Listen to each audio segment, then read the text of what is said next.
Morphology खराब हो रहा है, मॉर्फोलॉजी उसका स्ट्रक्चर खराब हो रहा है, मोर्टालिटी बहुत जल्दी खत्म हो रहे हैं, उतना 72 घंटे तक उसको जिंदा रहना चाहिए और जिंदा नहीं रह पा रहे।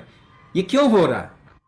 क्योंकि आपका शरीर सही तरीके के स्पर्म बनाने में सक्षम नहीं है, बना नहीं पा रहा। और बनाएगा कैसे? उसकी एक स्ट्रेंथ है, 6 मेटाबॉलिक स्ट्रेंथ है आपके शरीर के।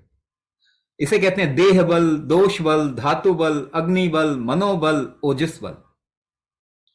हमारे प्रोग्राम में ये 6 के 6 बल बढ़ाए जाते हैं। इसलिए जिनको ईडी की प्रॉब्लम है, ईडी की प्रॉब्लम ठीक हो जाएगी। स्पर्म की प्रॉब्लम है, एक एक महीने में एमएच काउंट बढ़ जाता है, क्योंकि आपका शरीर की स्ट्रेंथ है। और वो सोच रहे हैं आप कोई दवाई ठीक कर देगी, ऐसा कभी नहीं हो सकता। ज्यादा अगर दवाइयां खाएंगे तो आपके बच्चे जो आगे किसी वजह से भी अगर पैदा हो गए, जेनेटिकली वीक होंगे, 2 साल 3 साल में उनको इंसुलिन के इंजेक्शन लगेंगे रोज के रोज। चाहिए ऐसे बच्चे? एडीएचडी, ऑटो इम्यून डिसऑर्डर होगा, जेनेटिकली वीक होंगे वो, तो आईवीएफ के बच्चे जेनेटिकली वीक होते हैं।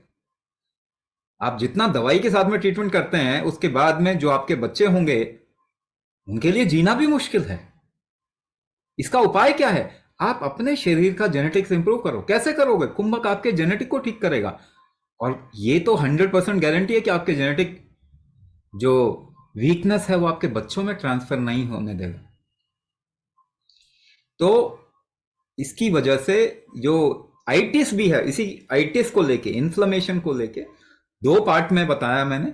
एक किसी इन्फेक्शन के कारण हो सकता, और दूसरा जो कारण है वो मेटाबॉलिक वीकनेस हो सकती है। मेटाबॉलिक वीकनेस में एक पार्ट जो मैंने बताया वो जोर लगाने वाला पार्ट है, और दूसरा वाला पार्ट है आपके शरीर के हर एक एस्पेक्ट को इकट्ठे होकर काम करना पड़ता है। जैसे मैंने 6 बल बताए, ये सारे एक साथ लगते हैं तो 7 तरीके के टिश्यूज बनते हैं आपकी बॉडी में।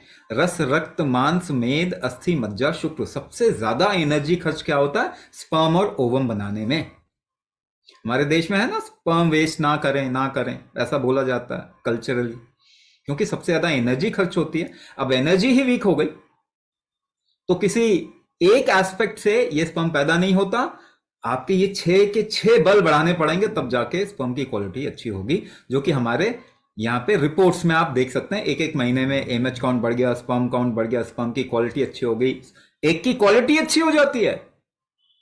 ऐसे हमारे पास में केस है, एक की क्वालिटी खराब है बोल के आए कि नहीं जी डोनर एग लाना पड़ेगा, उन्होंने कुंभक किया, एक की क्वालिटी अच्छी हो गई, डोनर की जरूरत नहीं पड़ी। तो फर्टिलिटी आपके शरीर की शक्ति है, आपके शरीर की शक्ति कुंभक से बनती है। तो जो फर्टिलिटी स्ट्रेंथ है वो कुंभक से ही आएगा, कोई और तरीका है नहीं।